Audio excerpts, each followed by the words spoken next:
Hello, my name is Chris Wright, and welcome to TUC0's Talks. This is a leadership podcast where we're going to talk to veterans, we're going to talk to athletic coaches, we're going to ask the tough questions, and we're going to try to learn from those lessons and fail forward. But ultimately, this is about taking care of people. Well, today we have a good friend of mine, Kevin Laliberte, and he's going to talk to us about the Surf Brigade, and it's all about taking care of our veterans. Kevin has over 25 years in special operations and is an incredible leader. And today he's not only going to talk to us about the Surf Brigade, but he's going to be talking about how do we find our purpose and how do we help others in that work. So buckle up because we're checking in the TUC0's Talks.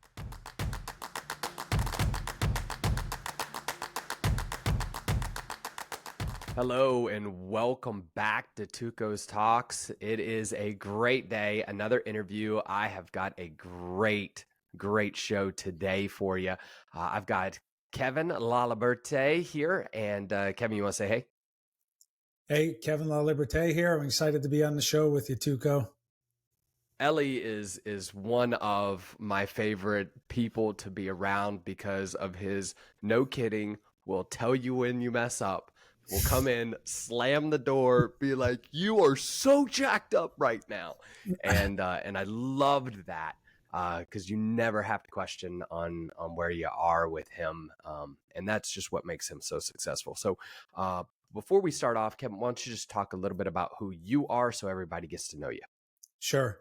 And for anyone who picked up on that, LE were my initials when I was in the military, which are the first and last letter of my last name. And that's how we would refer to each other. And, the door slamming that TUC0 might be talking about was when we worked together and ran the operations section of the best squadron in the United States Air Force.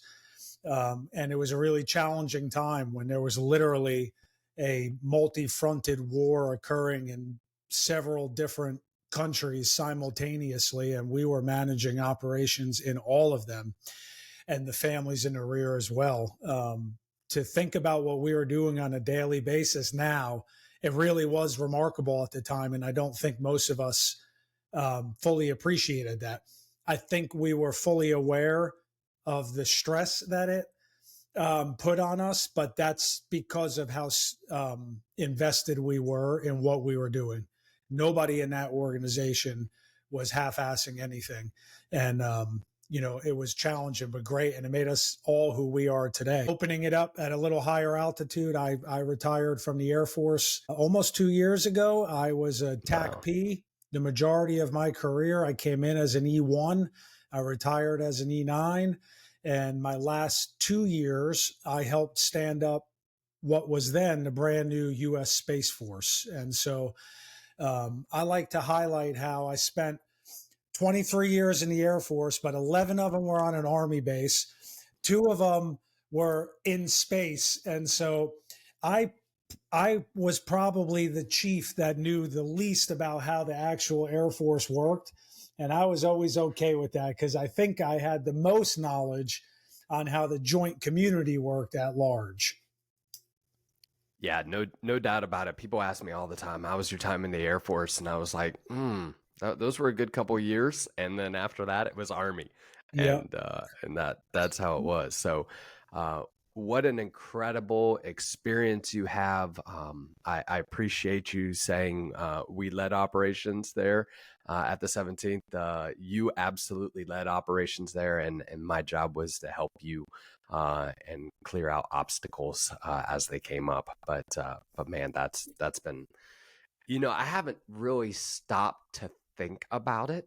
You say that, and just all the things we were doing, and I just remember having to stop life so many times to run into the office and to handle things. But it was that ties into what we're going to talk about here in a minute. But yes, absolutely. Yeah.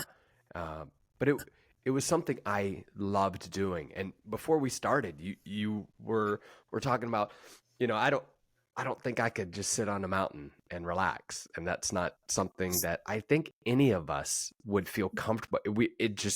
The the skin starts to itch and crawl when I'm standing still. Yep. It's so hard to do, but yeah. So, well, listen, you were on here because I saw on LinkedIn something amazing that you're doing. This is a time where we're talking about mental health and taking care of our people, and you're doing that. So can you just talk to us about what in the world are you doing, and why did it all start? Yes, absolutely. So Surf Brigade is a nonprofit, Florida-based nonprofit organization, and it was created to build resilience across the veteran community with surfing at the center. And this came to be as a result of a lot of conversations I was having across the veteran community when I first retired, and what revealed itself to me as a need here on the Emerald Coast. In reality, I think this is needed beyond the Emerald Coast. I also actually think a lot of what we're going to discuss is needed beyond just the veteran community, but we are focused on making a deep impact on a small community before we try to impact a larger community and it becomes too shallow. And so what we're going to talk about is what we're doing here on the Emerald Coast for veterans. But when I retired, let me back up. When I was in my last few years in space as a Delta senior enlisted leader, I basically solved other people's problems all day. My responsibility was ensuring that the commander had the highest level of readiness possible in formations that could deploy anywhere at any time. And to do that, you have to help people solve their problems. And when you have hundreds of people in your organization, you start to understand what people's problems really are. I got good at helping people solve their problems. Some of those solutions were short term to get them out the door. Some of them, the really rewarding ones, were more fundamental and had a longer impact on them. But what I identified through those processes, and you can probably attest to this as well, is that often when people came to me and said, "Hey, I have a problem," what they were actually presenting me with was their solution. Yes. And they were actually looking to say it out loud to get a reaction to determine if they should execute it or not. And so I kind of became known as the chief who would take it to the whiteboard because I had a big whiteboard in my office. And when someone would say, "I have a problem," I would start at the top left of the board and I would write their problem down and I'd say, "Why, how did this happen?" Okay. And then lower right. And how did that happen? And how did that happen? And how did that happen? And by the time we made it to the bottom of the board, usually that is what I would circle and say, "That's actually your problem." Okay. Right. Solve that problem and everything above it goes away. In reality, not everybody is even willing to go through that process. Okay. Quite honestly. But the ones who are will typically learn how to solve their problems there forward. And so I always made that investment where I could. But for me as an individual, what that armed me up with was that I got really good in a short amount of time at identifying what people's real problems were. Now, in the military, I had an entire base, an entire Air Force, an entire Space Force worth of resources to solve these problems. Mm-hmm. Okay. If somebody had a mental health problem, I could call the mental health clinic and get them an immediate appointment. If somebody had a substance abuse problem, I could call the ADAPT office and I could get them a appointment immediately. There were resources for everything. But when I retired, veterans continued to come to me. And it's remarkable also, by the way, you can probably attest to this also. When people retire or separate from the military, their guard comes down and they're willing to say a lot of things out loud that they wouldn't have said before. Yes. Now, I'm not saying that anybody's wrong for doing that because in a lot of cases, military members will want to keep things close because they believe it will, if they say certain things out loud, it will impact their career, whether it's physical health, mental health, emotional health. And in reality, as many times as the military may try to destigmatize that, it actually does happen to some extent. Okay. But when they're out of the military, now they're willing to say a lot of things. The problem is sometimes it all comes out at once and it hits them all at once. And that can be a crisis, actually. And so I had a lot of veterans when I first retired I would talk to them and I'd ask them how they were doing, and they would be honest with me and tell me that they were navigating some challenges. And I would always take notes and try to be helpful where I could. And I realized, actually, this is not to say every veteran suffers, but the ones that do, it kept coming back to me that it was the same root causes, especially when they're fresh out of the military. And so what I started doing was encouraging veterans to spend time together and talk about these things. And you can imagine that did not go over well. Like, veterans are not great at sitting in a circle looking at each other and talking about their feelings. Okay. Even if I say, I invited you all here because you all have the same problems and you all have the ability to solve each other's problems, it won't happen. Okay. Right. But what I realized almost 2 years ago now is I started inviting veterans out to the beach, and I would bring a truckload of surfboards with me, and I'd build a bonfire on the beach, and we'd all get in the water and swim or surf together. And then all of a sudden around the bonfire, after we all surfed and swam together, people were a lot more talkative and willing to exchange information. Yeah. And I realized quickly that there were a couple things going on that were probably unexpected. One, we talked about the mountain. I've determined that veterans spend decades of their lives in constant motion. Mm-hmm. Every 2 to 4 years, you move to a new state or country. And even within those 2 years, okay, there is a rhythm that is built. You show up to a new place and you spend 6 months learning how to do your job and getting your family settled into the community. And then you spend the next year with your foot on the gas, working as hard as you can. And then you spend the last 6 months researching where you're going to go next and getting the family ready for a move. And you do this over and over and over again. Yeah. And what that actually does, this is my non-clinical opinion, I believe it sets a long-term sort of circadian rhythm. Circadian is probably not the right word there, but it sets a long-term rhythm in our lives that I think it stays with us for at least half as long as we were in the military, maybe forever. This is why a lot of veterans will say, when I retire, I'm never moving again. Yeah. I'm going to buy a house and I'm going to live in it for the rest of my life.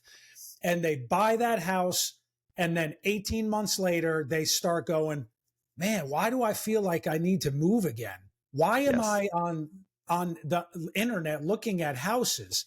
And they can't put their finger on it, but the reality is it's this pattern of time that has become such a part of their life that it's hard to fight. Even within smaller periods of time, months, weeks, days, we are used to being in absolute constant motion, which is why, myself included, some veterans don't do well sitting in very still places.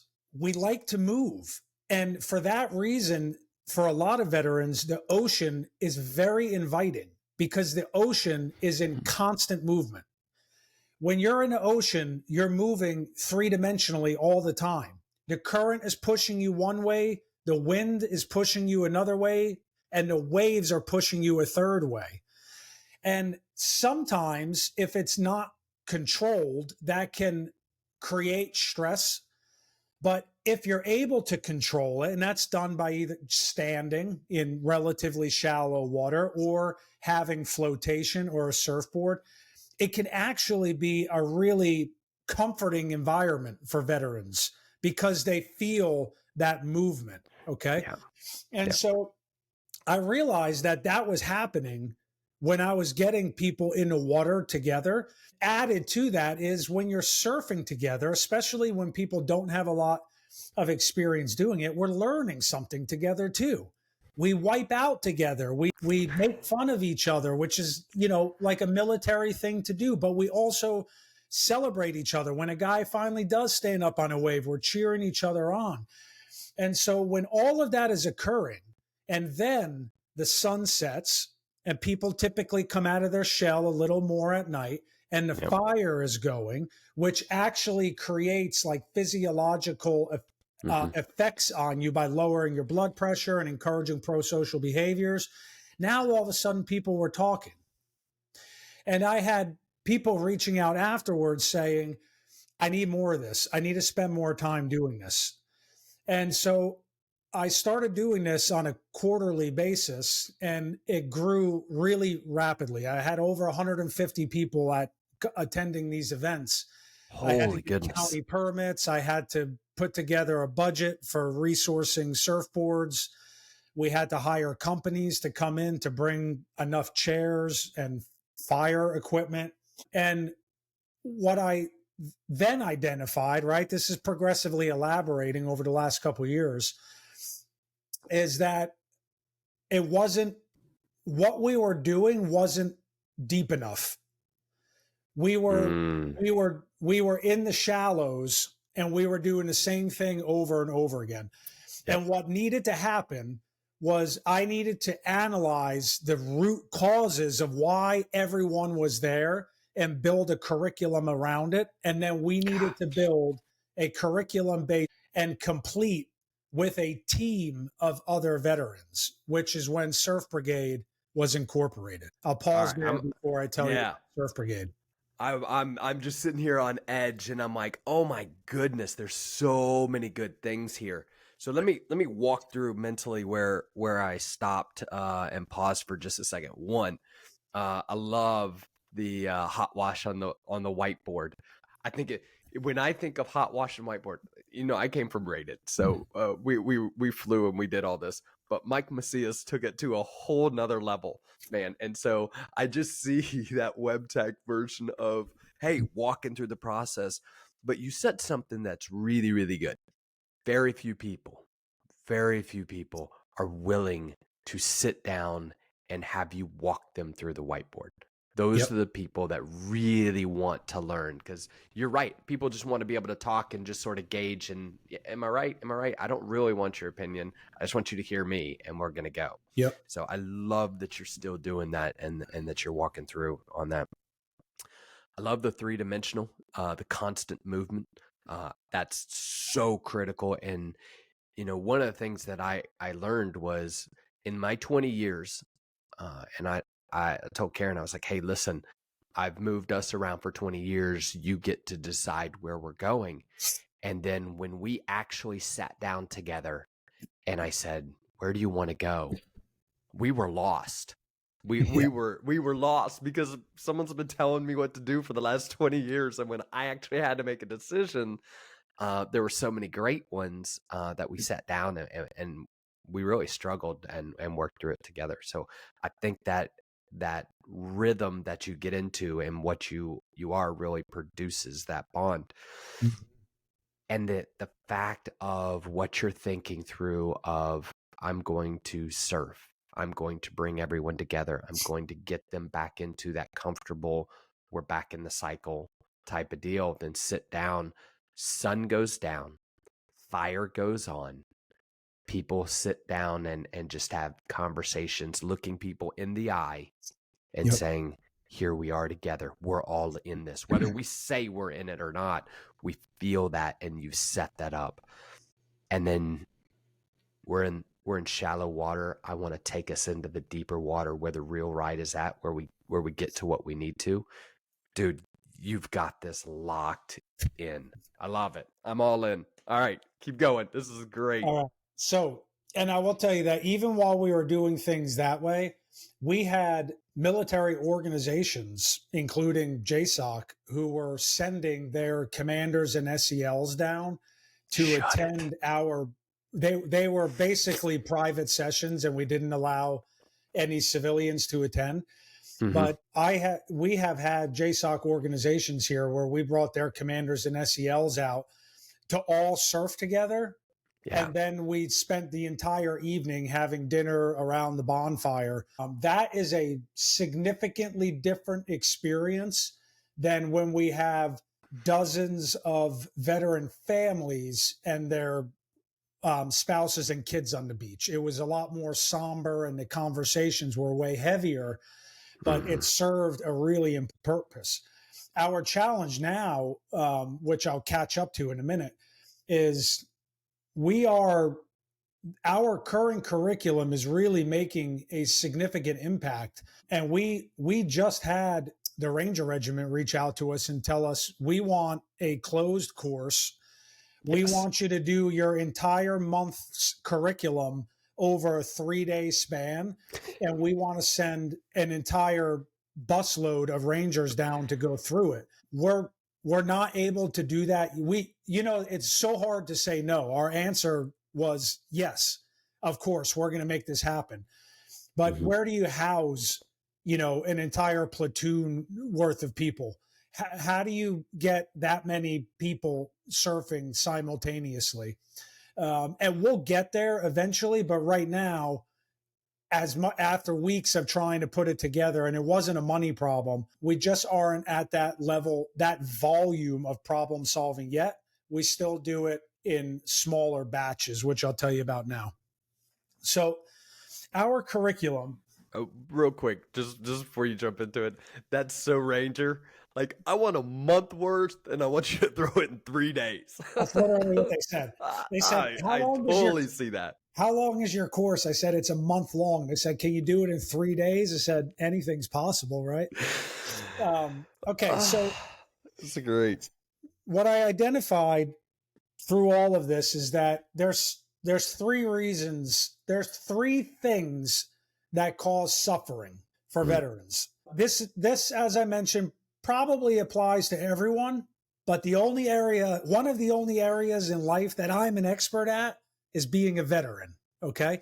And so I'm going to talk about what I can tell you effectively. But in reality, when other people hear this, I have people who are not veterans that reach out to me and tell me, you should have a class entirely for surviving spouses. You should have a class entirely for parents who have lost children. And I have heard all of them. And so I know that what we're talking about applies to a larger group, but we're just focused on veterans for now. Man, that's so good. The first, and I'll also tell you, by the way, people contact us all the time. We have mental health professionals that contact us and ask if we would be willing to take their patients into our surf therapy program. We have veterans reach out to us regularly. And I'm not kidding you when I tell you, we also have veterans who reach out to us and tell us, like, I'm suicidal. I've tried everything. I've tried talk therapy. I've tried medicine. I'm at the end of my rope. I don't know what else to do. I'm willing to try surf therapy. And so we have, the full gambit of individuals participating in our program. But the 3 things that we focus on, I don't care if you're a high functioning CEO, if you are a prior veteran, at least one of these is going to relate to you. If you're currently trying to keep your life together, maybe all 3 of these things are hitting you at once, but that's why we focus on them. And the first one, I'll tell you, the first pillar of our program of 3 is purpose. And the blessing and the curse of serving in the military is that at a fairly young age in the military, and the more specialized your career was, the more this will probably affect you. At a fairly young age, we do what I call pegging the purpose needle. Okay? Imagine driving a race car. We are getting behind the wheel of a race car, and we are absolutely redlining the purpose needle.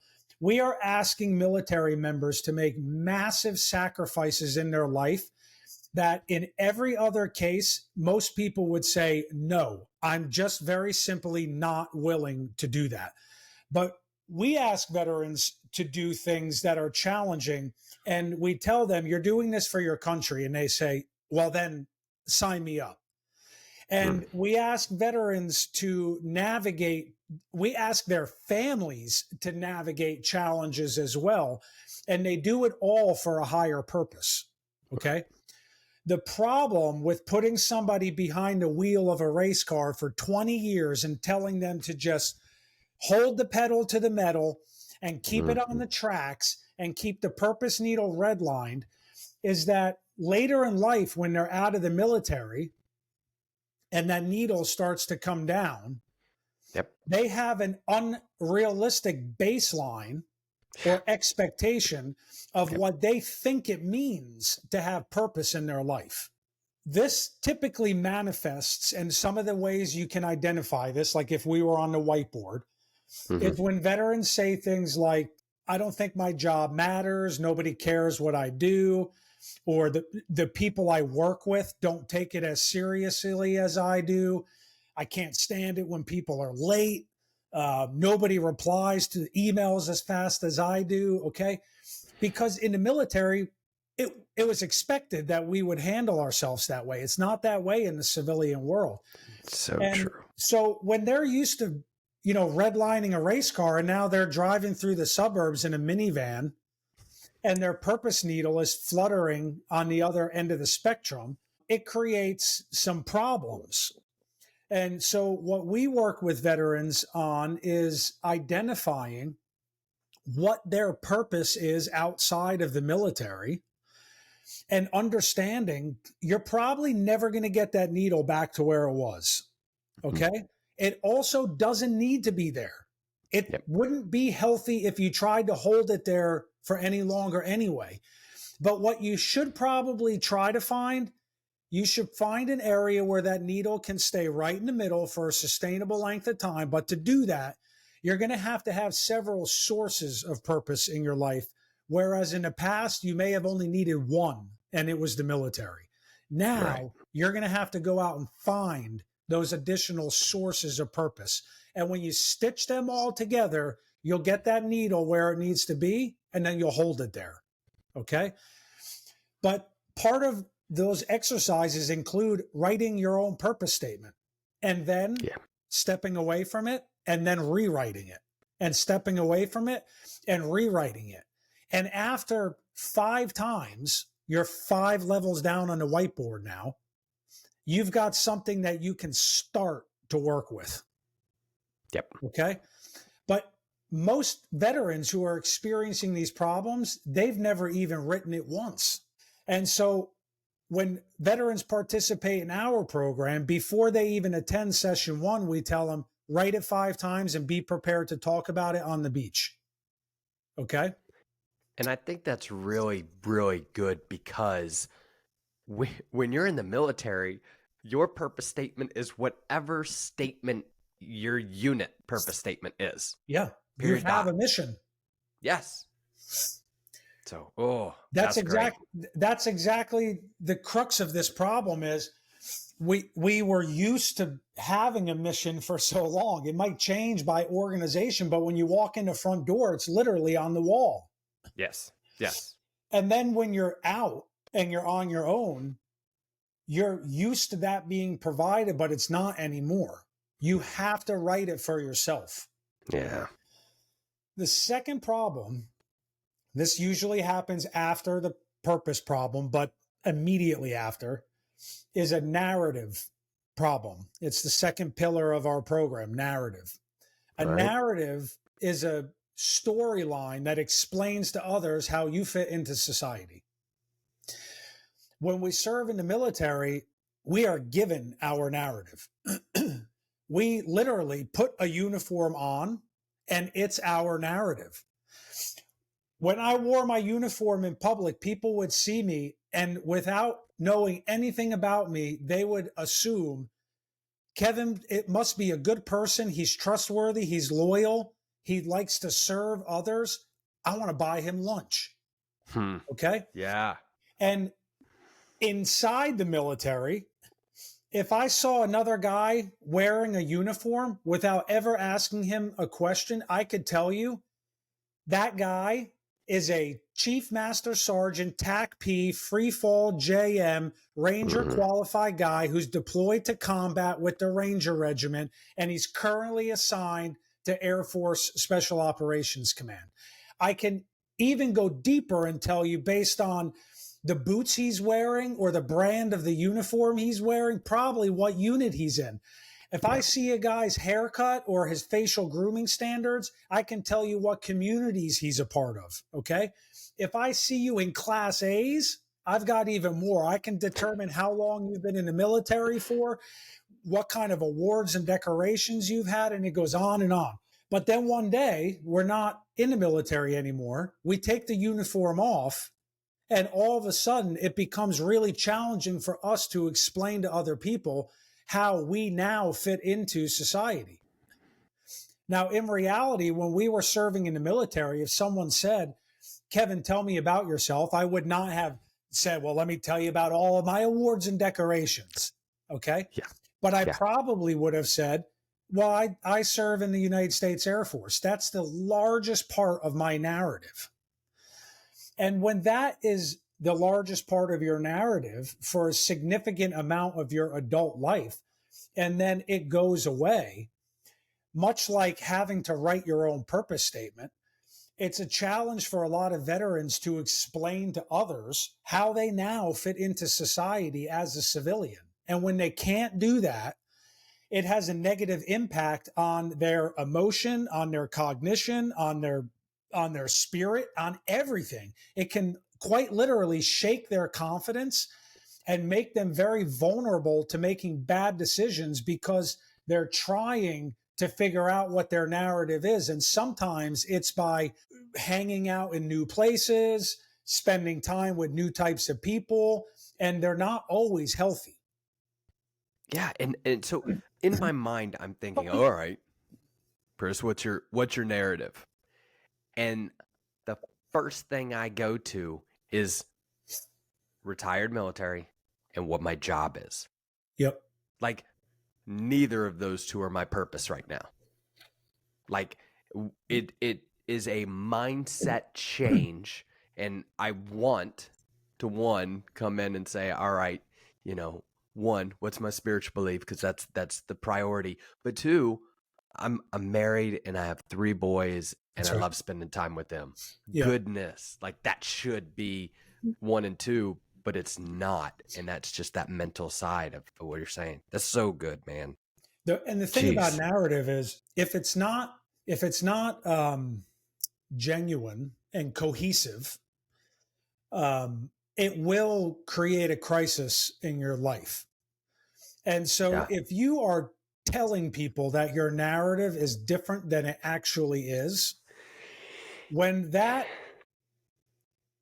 and if that's happening and you're not aware of it, it will be a crisis when you become aware of it. Yes. Okay? But if you're telling people that your narrative is different than it actually is, and you know that you're doing that, it will also become a crisis when they find out that you're doing that. And so in all of these cases, it is critical that we understand what our narrative is. And by the way, we write it. I write my narrative. You write your narrative. No one else is going to do it for us. And a lot of veterans, a lot of everyone, have never gotten a piece of paper out and written down, this is who I am. This is my narrative. This is my storyline. This is how I explain to the rest of the world how Kevin fits into the world. And without that, you are vulnerable and moving around without direction that you should be providing and creating for yourself. And so we help veterans actually write their narrative. So you will be tossed by the waves of life as you're going through. So here, here is something that I just struggled and struggle with is when we were in the military, we have two narratives, right? We have the narrative when we're deployed and what we do and who we are. And we have the narrative when we're home with our kids at church, at the family banquet, whatever it is. And when those two narratives meet each other and you actually have to decide which person you are because you've been both for so long, you don't even know who you are anymore. Yeah. And so when you said narrative, I was like, that's interesting. And now I'm like, oh my gosh, that's critical. And you're right. It's not just for the military. That's for everyone. That's right. Oh gosh, man. I'm excited. Right. All right. You go. The third pillar, and this typically manifests when a veteran is experiencing a purpose and or a narrative problem, is a community problem. One of the reasons is because they haven't had to try to make a friend since high school. All right. It's so true. It's so true. When we're in the military, this is not something that we probably ever talked about in the military. It wouldn't be helpful to talk about it, but the reality is, and I give resilience talks in military organizations now, and I like to point this out to them and tell them, I don't care if you're in the most diverse organization in the military, okay? But the more specialized unit you're in, the more prevalent this is. And I say, look around the room right now. 75% of the people are 75% the same age as you. They look 75% the same as you. They make 75% the same money as you. Go in the parking lot, you drive 75% of the same cars. You listen to 75% of the same music. You do 75% of the same workouts. Your spouses even look 75% the same. Yeah. Okay. Now, this is actually necessary in the military because when we move every 2 to 4 years, like we discussed, for the sake of readiness and change management, we need everybody within their communities to be 75% the same so that when they show up somewhere new, they can get right to work. If everybody were only 25% the same, nothing would ever get done in the military because you would never get past the storming phase of change management. Right. Okay. Now, that's sort of a blessing from a leadership perspective because you got a new guy coming in and you go, where's he coming from? I already know his qualifications. Great.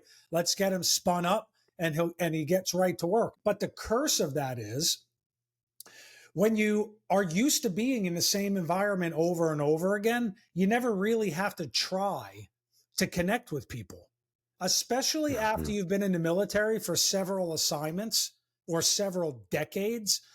Usually you go to a new base and you already have a long list of contacts there that you know. Okay. This includes our spouses as well. This includes our kids as well. And so sometimes we've been in the military for 10 years, 20 years, 30 years, and we've never really had to try to identify what type of community we want to be a part of, then go find that community and then try hard to be a part of it. Because it's not like a military unit where when you show up, you can say, I don't have to try hard and everyone here has to be willing to spend time with me. Outside the military, it's not that way anymore. Yeah. Okay. If you don't try to be a part of a community, people won't reciprocate and they won't want to spend time with you in return. This is why, and one of the compounding problems, by the way, is this goes into narrative. A lot of veterans will say, I'm tired of explaining myself to other people. I'm tired of explaining myself to civilians. It's exhausting. I feel like I have to start over every single time, or I don't have anything in common with a lot of the people I work with. I don't have anything in common with civilians. Well, that's a narrative problem. You're not explaining yourself in such a way that it it helps them understand how you fit into society. You're just explaining it the way you used to, but you're not in the military anymore. That's not your community anymore, whether you like it or not. And so you have to go find your own community, and you have to work hard to be a part of it and be a contributing member of it, expecting that you'll get the same in return. So we not only talk about this and help veterans understand it, but that's part of Surf Brigade's purpose at large. Is this is a community where everybody has something in common. You have to have that. There's no such thing as a coffee club for veterans. I can't just tell people, hey, I want you to spend 3 hours together every Saturday for 4 weeks in a row having coffee and talking. It would never happen. But if I tell them, I want you to spend 3 hours together every Saturday for 4 weeks, there's going to be a little bit of talking and a lot of surfing. They're much more likely to participate in it. And when the program is done, now we have an entire team of veterans that is plugging into a larger brigade that has several teams of veterans who have all participated in the same curriculum. Okay. So they all have that in common.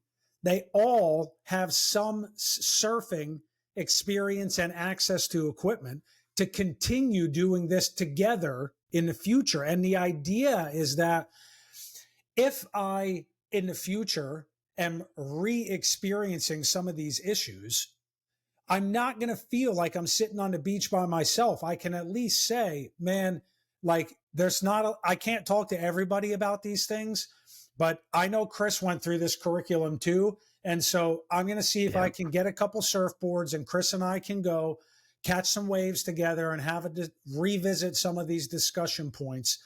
And the goal is that through all of this, we continue to build resilience across the veteran community a little bit at a time. And I think that's always the critical aspect of, man, we're not going to go to a point, we're not going to fix it today, but we're going to start building that resilience and getting there. So let me do this.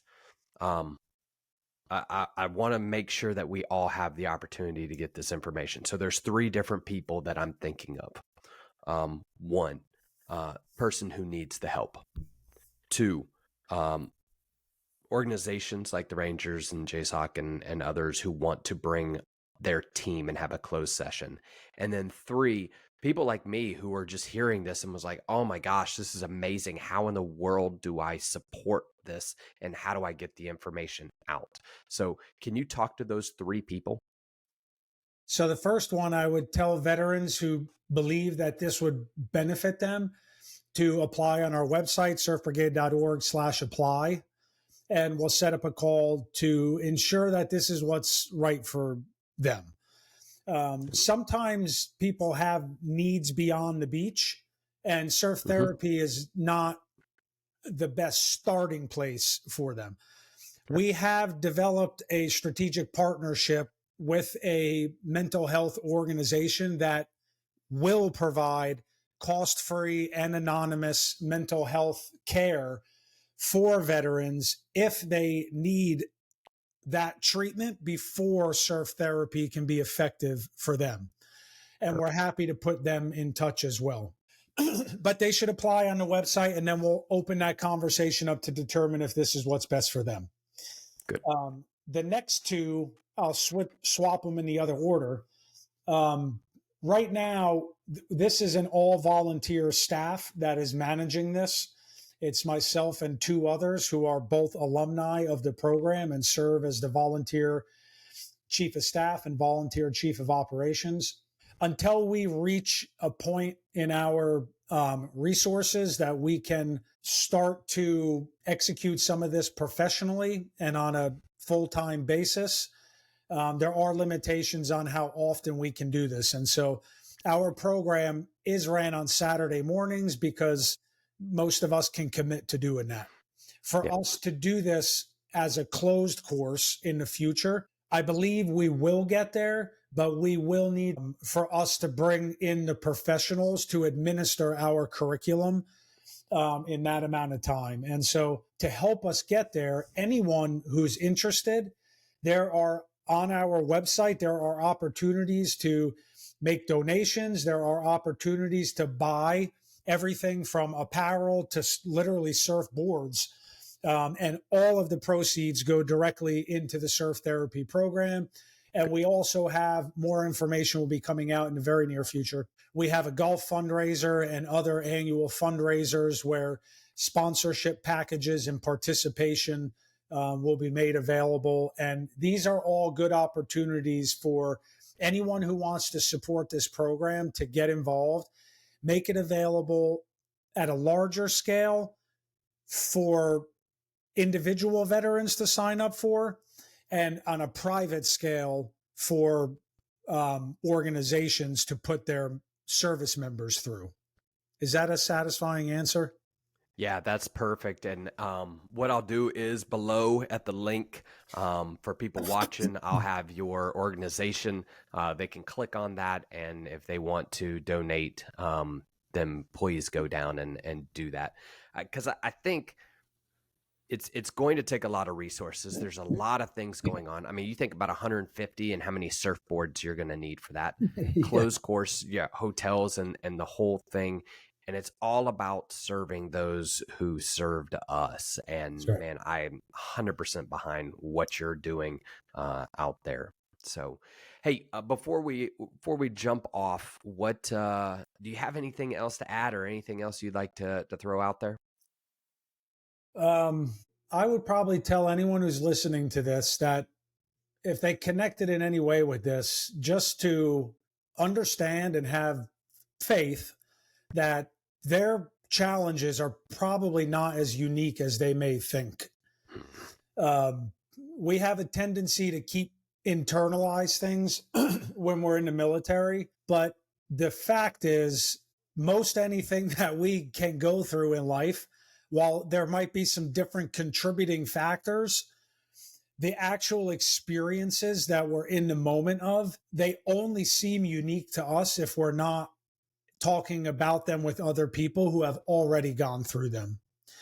And it can be really valuable to have a battle buddy who's there for you in those moments with an actual game plan on how to navigate those together. And so whether somebody says, I want to come through the entire Surf Brigade program, or I just want to connect and, follow along on social media or be a part of future conversations, reach out. Let's get those conversations going. Absolutely. Well, Kevin, I appreciate you taking the time to get on the show and to talk about Surf Brigade. It's something I've seen on LinkedIn and other things. So please go check out the website, check out all the social media, get involved. It is a worthwhile cause and appreciate it. Well, from Kevin and I appreciate the time today, and we'll talk at you next time. This is TUC0's Wright, checking off.